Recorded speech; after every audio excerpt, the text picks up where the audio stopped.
The bell above the cafe door jingled as I stepped inside, dressed in old jeans and a faded hoodie. To the staff, I looked like just another tired customer stopping in for a coffee. What they didn't know was that I was their boss, the man who owned the very company they worked for. I had decided to go undercover, not for television or publicity, but because I wanted to see the truth, what really happened on the ground, when the titles and polished presentations weren't around. The cafe looked cozy at first glance, warm lights, chalkboard menus, and the smell of roasted beans in the air. But the weariness in the barista's eyes told another story. She couldn't have been more than 22, hair pulled back in a messy bun, apron stained with milk froth. Yet, when she smiled at me and asked, "What can I get started for you?" her voice carried a warmth that spoke of kindness, even in exhaustion. "Just a black coffee, please," I said, watching her move quickly and efficiently. She made my drink with care, even placing the lid gently so it wouldn't spill. I slipped a $5 bill into the tip jar, nodding at her as I took the cup. That's when it happened. The manager, a sharp-dressed man in his 30s with an expensive watch and an arrogant swagger, appeared behind the counter. He reached casually into the tip jar, pulling out the bill I had just placed inside. The barista's smile faltered. Sir," she whispered nervously, "that was for me." The manager leaned in closer, his tone dripping with superiority. "Tips go to me, not you. Remember that." I froze, my grip tightening on the paper cup. His words echoed in my head. "Tips go to me, not you." The look on her face said it all. Hurt, disappointment, but also a resignation that told me this wasn't the first time. She simply nodded and went back to wiping the counter, swallowing her frustration. I sat at a corner table, pretending to scroll through my phone, but my heart was pounding. This was exactly why I had come undercover.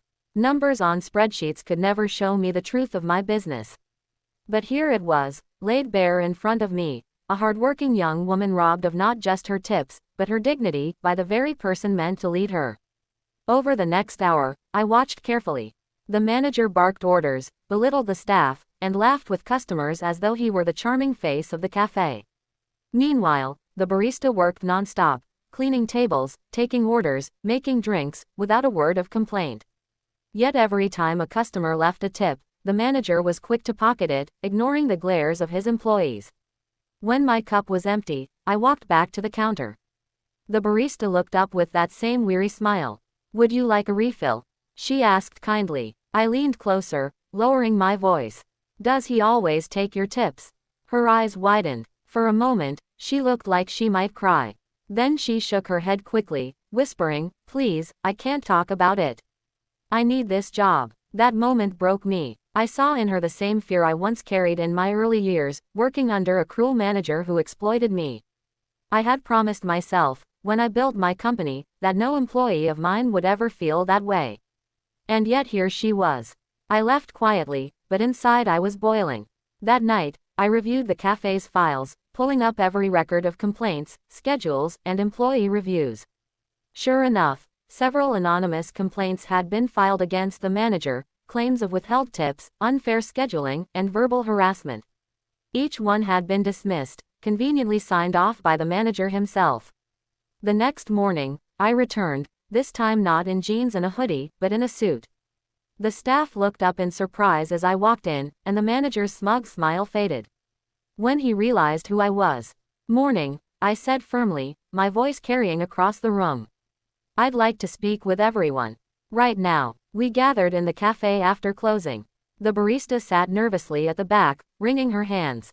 The manager stood near the counter, trying to keep his composure. I didn't waste time. Yesterday, I came here undercover as a customer. I watched, I listened, and I saw something that left me deeply disappointed. I turned toward the barista. "You served me with kindness, even though you were tired. You made me feel welcome. That's what this company is about. But when I tipped you, I watched your manager take it for himself. Then I heard him tell you, 'Tips go to me, not you.'"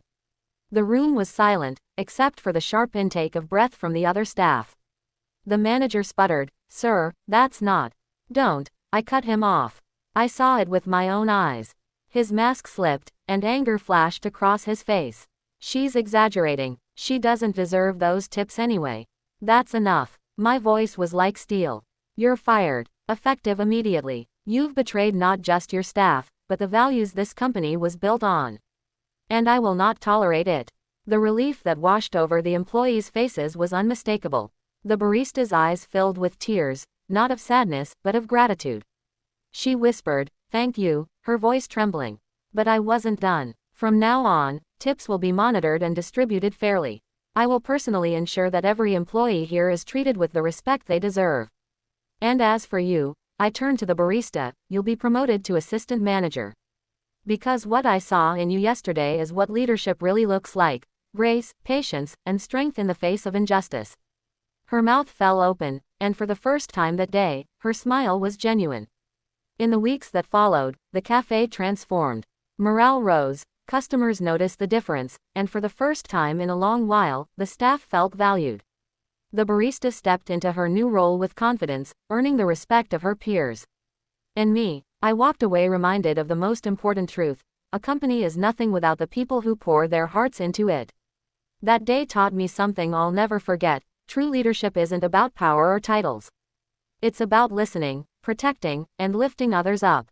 And sometimes, the smallest act, like a $5 tip, can reveal the biggest truths.